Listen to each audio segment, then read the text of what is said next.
Today, we're going to tackle one of the biggest challenges in philosophy, a purely rational argument for the existence of God.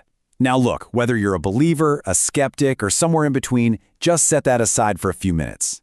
Think of this as a workout for your brain, a logical puzzle we're going to build together, step by step. Let's dive in. So this whole thing really hangs on what might be the most basic question you can possibly ask. It's the one that has kept philosophers staring at the ceiling for centuries. Why is there a universe at all, instead of just nothing? This simple question is the bedrock for the entire logical case we're about to build. All right, let's start laying the foundation. Part 1 is all about establishing the ground rules, the basic premises we need to agree on for the rest of the logic to even work. Okay, so step 1 is really just a basic principle of how we think. It says that for something to make sense, to be intelligible, we have to assume it has a reason for being the way it is.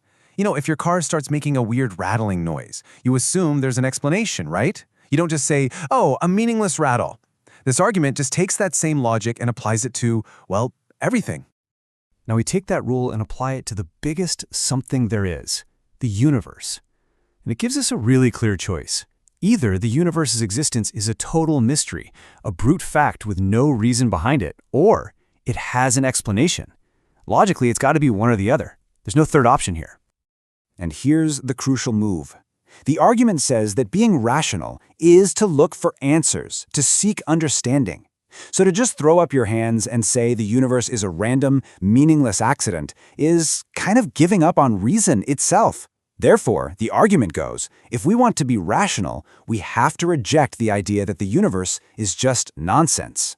So, after those first few steps, we land on our first major conclusion. If we agree that things need explanations to make sense, and we refuse to accept a universe that's fundamentally senseless, then we are logically forced into this one position.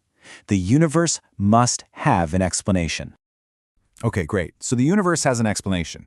The very next question has to be, what kind of explanation could that possibly be?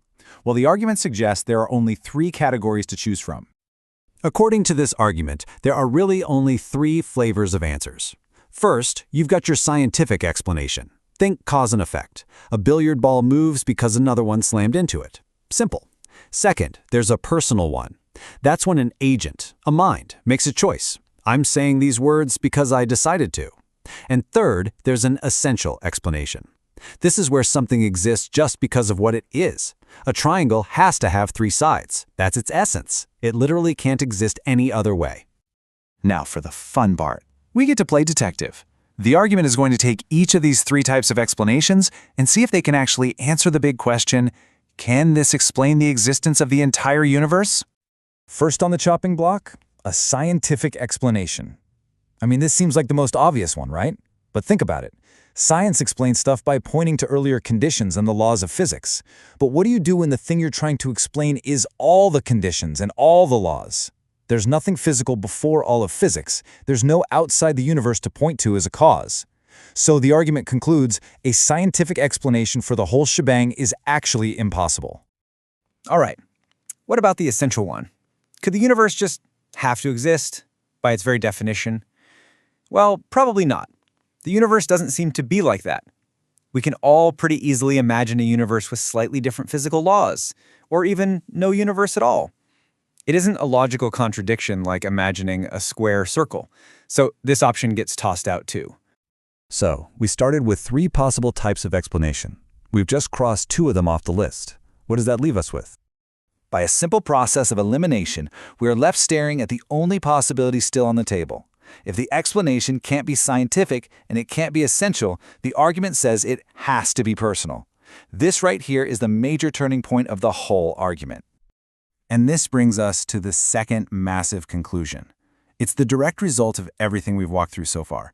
The claim is that a rational person, just by following this chain of logic, should end up believing that the universe has a personal explanation, that it was brought into being by a conscious agent making a choice. We are almost there. We're at the very end of the line. The final couple of steps in this argument are all about figuring out what this personal explanation really is, and that leads us to its famous final conclusion. So, if the universe was created by a conscious choice, what can we say about the one who made it?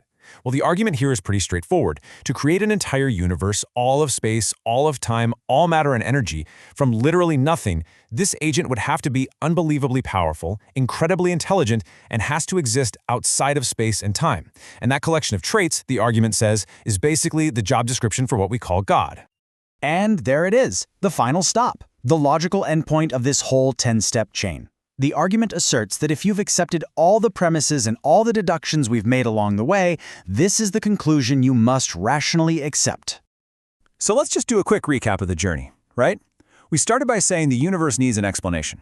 We looked at 3 possible kinds of explanation, and then we ruled out the scientific and the essential ones. That left only one door open, a personal explanation made by a personal agent. And finally, that agent, with the power to create a universe, was identified as God. Each step is designed to lead you right to the next one. And that's where the argument leaves us. So what do you think? Is this a completely airtight proof? Or is it more of a fascinating philosophical puzzle, where the whole thing hinges on whether you buy into those initial definitions of rationality and explanation? That's the big question this logical journey leaves us all to think about. Thanks for tuning in.